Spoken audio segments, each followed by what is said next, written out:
ఎన్నికల కోడ్ కూయక ముందే జగన్మోహన్ రెడ్డి వైసీపీ ఆ ఎంపీ అభ్యర్థికి భారీ నజరానాని ఇచ్చారా? వేల కోట్ల రూపాయలు విలువ చేసేటువంటి భూములను అతి తక్కువ ధరకే జగన్మోహన్ రెడ్డి చలమలశెట్టి సునీల్కి అప్పగించారా అంటే అవుననే సమాధానం ఇస్తున్నారు కొంతమంది రాజకీయ విశ్లేషకులు. ఇక ఇదే అంశానికి సంబంధించి మనతో మాట్లాడేందుకు ప్రముఖ రాజకీయ విశ్లేషకులు అంకమరావు గారు మనతో ఉన్నారు. సార్తో మాట్లాడదాం. సార్ నమస్తే. సార్ నమస్తే. సార్, ఎన్నికల కోడ్ కూయక ముందే జగన్మోహన్ రెడ్డి వైసీపీకి చెందినటువంటి ఆ ఎంపీ అభ్యర్థికి భారీ నజరానాన్ని ఇచ్చారని, అందులో భాగంగానే వేల కోట్ల రూపాయల విలువ చేసేటువంటి భూములను కేవలం 5 లక్షల రూపాయలకే చలమశెట్టి సునీల్కి ఆయన రాసిచ్చారు అంటూ కూడా ఒక వార్త ఇప్పుడు సోషల్ మీడియాలో చక్కర్లు కొడుతూ ఉంది. ఏంటి సార్, ఆ వార్తల్లో వాస్తవం ఉందా? అసలు ఏం జరిగింది? తెర వెనకంటే ఏం చెప్తారు? అంటే మీరు ఉదాహరించినటువంటి చలమశెట్టి సునీల్ గారికి గత ప్రభుత్వం అంటే తెలుగుదేశం ప్రభుత్వం కూడా భూమి కేటాయించింది. అది 2018. ఓకే. 2018లో 15,000 కోట్ల రూపాయలకు సంబంధించి 15,000 కోట్ల రూపాయల పెట్టుబడితోటి అక్కడ పరిశ్రమ ఏర్పాటు చేస్తాను అంటే కర్నూలులో సుమారు 2,750 మెగావాట్ల విద్యుత్తు సామర్థ్యంతో ఇంటిగ్రేటెడ్ రెవెన్యూ ఎనర్జీ ప్రాజెక్టుని ఆ రోజు ఆమోదిస్తూ కేటాయించడం కూడా జరిగింది. ఆ రోజు ఒప్పందం ప్రకారం ఏంటంటే ఇది 48 నెలల్లో పూర్తి చేయాలి. దానికి ప్రభుత్వం కూడా ఆమోదం తెలిపి 2,467 ఎకరాల 28 ఎకరాల భూమిని ఆ రోజు కేటాయించడం కూడా జరిగింది. కాకపోతే ఏంటంటే దాన్ని అప్పటిదాకా ఏ పనులు పూర్తి కాకపోయినా ఈ ప్రభుత్వం వచ్చిన తర్వాత 2022లో జగన్మోహన్ రెడ్డి గారు తిరిగి మళ్ళీ శంకుస్థాపన చేశారు. ఇక్కడ అర్థం చేసుకోవాల్సిందంటే తిరిగి శంకుస్థాపన చేశారు. ఇవన్నీ చూసుకుంటా ఉంటే ఇప్పుడు మామూలుగా మిగిలిన చాలా కంపెనీలకు సంబంధించి పనులు జరగలేదని చెప్పని భూములు ఎనికి తీసుకున్నారు ఈ ప్రభుత్వం వచ్చిన తర్వాత. కానీ ఇక్కడ తీసుకోపోగా మళ్ళీ అదనంగా ఇంకొక 7,047 ఎకరాల భూమిని కేటాయించడం కూడా జరిగింది. సహజంగా మామూలుగా అద్దెకిస్తారు జరిగేది. దీన్ని 5 లక్షల కాడికి ఈరోజు అమ్మడం కూడా జరిగింది. అంటే దీన్ని ఎట్లా చేశారు? 5 లక్షల చొప్పున అమ్మేసినట్టు మార్చి 15న జీవో ఇచ్చారు. మొన్న 15వ తారీఖు నాడు జీవో ఇచ్చారు. అది చూసుకుంటా ఉంటే నంద్యాల గ్రామంలో మిడ్తూరు మండలం నాగలూటి గ్రామంలో 181, 269, 314, 285/1, 259/1, 295A1 290A1 303 సర్వే నెంబర్లతో మోసపేట గ్రామంలో 159/1, 159(2B), 192, 312-1, 358-2 సర్వే నెంబర్లోని 1,111 ఎకరాల 44 సెంట్ల భూమిని 50,57 లక్షలకు అమ్మేసినట్టు మార్చి 15న జీవో ఇచ్చారు. అంటే ఇక్కడ ఎకరా 5 లక్షలు మాత్రమే పడుతుంది.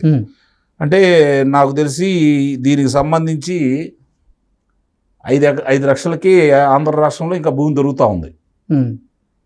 అమ్మేశారు అంటే ఆ కంపెనీకి వాళ్ళు చేసినా చేయకపోయినా వాళ్ళ సొంతమైనట్టే కదా అది. అంటే దీంట్లో ఎంత లోపభూయిష్టంగా ఉందో అర్థం చేసుకోవాలి. అట్లాగే కర్నూలు జిల్లా ఓరకల్లు మండలం ఉయ్యాలవాడ గ్రామంలో గ్రీన్ కోకు 386 ఎకరాలు ఇవ్వడం కూడా జరిగింది. ఇది కూడా 5 లక్షల చొప్పున ఈ నెల 15నే జీవో జారీ చేశారు. అంటే ఇట్లా అధికారంలోకి వచ్చిన తర్వాత వైసీపీ అధికారంలో వచ్చాక గ్రీన్ కోకు కేటాయించిన భూములను ముందుగానే పొజిషన్లోకి తీసుకునేలా 2020 జూన్ 13న తొలి జీవో ఇచ్చారు. సెప్టెంబర్ 15వ తేదీన ఈ కంపెనీకి అదనపు భూములు కేటాయిస్తూ జీవో ఇచ్చారు. ఈ దఫా ఏకంగా 4,766 ఎకరాల భూమిని కేటాయించేశారు. అంటే ఇట్లా అవుట్ రైట్ సేల్ కింద ఇచ్చేశారు. ఎంతో కొంత అమ్ముకోవడం కూడా చేసుకోవచ్చు అనమాట. అంటే ఇవన్నీ చూసుకుంటా ఉంటే ఒక రోజు కాదు, 2 రోజులు కాదు, 2023లో జూన్లో 16వ తేదీన కొంత భూములు ఇలా ఇచ్చుకుంటా వచ్చేసారు. సరే, దానివల్ల ఏమన్నా అక్కడ పరిశ్రమ నెలకొల్పుతున్నారా? దానివల్ల ఉపాధి ఏమన్నా కలుగుతుందా? ఎంత మేలు చేశారు? ఒకే కంపెనీకి మిగిలిన కంపెనీల దగ్గర నుంచి ఎందుకు తీసుకున్నారు? మరి 2022 వరకు కూడా ఎలాంటి పనులు పూర్తి కాకపోయినా మళ్ళీ ఈయనెళ్ళి శంకుస్థాపన ఎలా చేశారు, ఇది ప్రజల్లోనూ ప్రతిపక్షాల్లోనూ ఉన్నటువంటి ఆలోచన. దీనికి ఒకటే ఒక కారణం ఏం కనపడతా ఉందంటే, ఆయన ఇప్పుడు తిరిగి కాకినాడ లోక్సభ సభకి ఈ పార్టీ తరఫున పోటీ చేస్తున్నాడు, వైఎస్ఆర్సీపీ పార్టీ తరఫున. కాబట్టి ఆయనకి గంప గుర్తుగా అందజేశారని చెప్పని చాలా స్పష్టంగా ఇక్కడ అర్థమవుతా ఉంది. అంటే ఎన్నికల సమీపిస్తున్న తరుణంలో కూడా తన మనుషులకి తన వాళ్ళకి ఏవైనా చేయొచ్చు, చేసే ధైర్యం నాకుంది అని చెప్పి జగన్మోహన్ రెడ్డి గారు నిరూపించుకుంటున్నారు. అంటే ఎన్నికల నోటిఫికేషన్ కనుక వస్తే ఎన్నికల కోడ్ అమల్లో ఉండే నేపథ్యంలో అసలు ఎన్నికల కూత కుయ్యక ముందే, కొన్ని రోజుల ముందే ఈ భూములన్నింటినీ కూడా చలమశెట్టి సునీల్ గారికి కేటాయించినట్లుగా కనపడతానే ఉంది. అందుట్లో అనుమానమే ఉంది. ఇప్పుడు చాలా స్పష్టంగా ఆయన ఏం చేయాలనుకున్నా కూడా చేసేస్తాడు. జగన్మోహన్ రెడ్డి గారికి ఆ ధైర్యం ఉంది. ఆయన ఎవరు ఏం చేయలేరు అనే ధైర్యం కూడా ఆయనకు ఉంది. కాబట్టి అవి చేసుకుంటూ వెళ్ళిపోతానే ఉన్నాడు. ఇప్పుడు ఆయన చర్యలే ఉండవు కదా, ఆయన ఏం చేసినా కూడా అదే ధైర్యంతో చేసుకుంటూ వెళ్ళిపోతున్నాడు. ఇప్పుడు ఆయన మనిషికి ఇవన్నీ కేటాయించాడు అంటే దాని అర్థం ఏంటంటే చాలా స్పష్టంగా నేనేం చేసినా చెల్లుబాటు అయింది, నేను చేయాలనుకుంటే చేస్తాను. ఇది ఈ రాష్ట్రం నాకు 151 స్థానాలతో నాకు ఇచ్చారు. గతంలో ఎన్నికల అధికారిని తొలగించినప్పుడు, నిమ్మగడ్డ వారిని తొలగించినప్పుడు కూడా ఇదే మాట మాట్లాడారు కదా. అంటే 51 స్థానాలు 151 స్థానాలు ఇచ్చిన తర్వాత వీళ్ళు చెప్పినట్టు అధికారులు వినాలే తప్ప అక్కడ రాజ్యాంగం కానీ వాళ్ళ విధులు కానీ ఏం సంబంధం లేదు. వీళ్ళు చెప్పిందే శాసనం, వీళ్ళు చేయమందే చేయాలి వాళ్ళు. అది భారత రాజ్యాంగానికి ఆ రాజ్యాంగానికి సంబంధం లేదు కదా. 29 రాష్ట్రాలు ఇది ఒక రాష్ట్రం కాదు కదా. రాజ్యారెడ్డి రాజ్యాంగం అంటూ కూడా ప్రతిపక్షాలు ఆరోపణలు చేస్తాను. అనుమానం ఉంది. జరుగుతున్న పరిణామాలు చూస్తుంటే అది అట్లానే కనపడుతున్నాయి కదా. ఆయన అలానే చేసుకుంటూ పోతానే ఉన్నారు, చర్యలు మాత్రం ఏముంటలేదు. న్యాయస్థానం ఎన్నిసార్లు ముట్టికాయలు వేసినా కూడా పట్టించుకోవాల్సిన అవసరం లేదనుకుంటున్నాడు ఆయన. దాని మీద న్యాయస్థానం ఏదైనా చర్యలు తీసుకోవాలంటే దాన్ని అమలు చేయాల్సిన అధికారులు పట్టించుకోవట్లేదు. కాబట్టి అంతా ఎవరు మాట్లాడినా కూడా కంఠశోషగానే ఉంటుంది తప్ప ఇప్పటికైతే చర్యలు ఏం కనపట్టలేదు. అది ఆయన ఇష్టరాజ్యాలా జరిగిపోతాం, ఏముంది దాంట్లో. ఓకే, ఈ ఎన్నికల కమిషన్ దృష్టికి గనక తీసుకువెళ్తే చర్యలు తీసుకునే అవకాశం ఉంటుంది అంటారు దీని మీద? ఒక రోజు ముందు ఇచ్చిన తర్వాత ఎన్నికల కమిషన్ తీసుకెళ్తే వాళ్ళు మాత్రం ఏం చేస్తారు?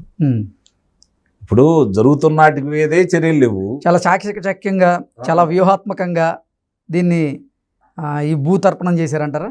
అంతే కదా, కళ్ళ ముందు కనపడతానే ఉన్నాయి కదా. ఇష్టలకి ఏవైనా ఇవ్వచ్చు, వ్యతిరేకుల దగ్గర నుంచి ఏవైనా లాక్కోవచ్చు అని చెప్పి చూపిస్తున్నాడు కదా. అమలు చేస్తున్నాడు, చూపించటమే అమలు చేస్తున్నాడు.